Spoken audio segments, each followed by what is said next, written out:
రాష్ట్రంలో ఏ ఒక్కరూ ఆకలితో అలమటించకూడదని సీఎం చంద్రబాబు అన్నారు. తన పుట్టినరోజు సందర్భంగా విజయవాడ పడమటలోని అన్నా క్యాంటీన్లో సతీమణి భువనేశ్వరితో కలిసి అల్పాహారం స్వీకరించారు. అన్నా క్యాంటీన్ల ఒకరోజు ఖర్చు 76 లక్షలను భువనేశ్వరి విరాళంగా ఇచ్చారు. దీన్ని ప్రజా ఉద్యమంగా ముందుకు తీసుకెళ్తామని చంద్రబాబు సూచించారు. ఇక మరిన్ని అన్నా క్యాంటీన్లను ప్రారంభిస్తామని చెప్పారు. P4 కార్యక్రమంలో అందరూ భాగస్వామ్యం కావాలని ముఖ్యమంత్రి పిలుపునిచ్చారు.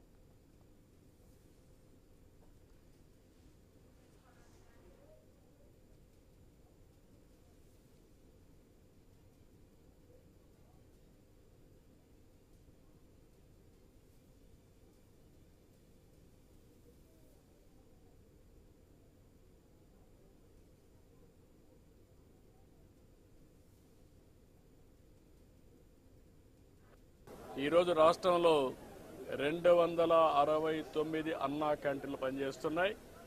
మొన్నే 62 ఓపెన్ చేశాం. ఇంకొక 5 కూడా తొందరలోనే ప్రారంభమవుతాయి.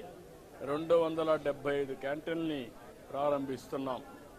ఈరోజు దీనికోసం నేను ఒకటే మా ఫ్యామిలీ అందులో భువనేశ్వర్ గారిని మనస్ఫూర్తిగా అభినందిస్తున్నాను.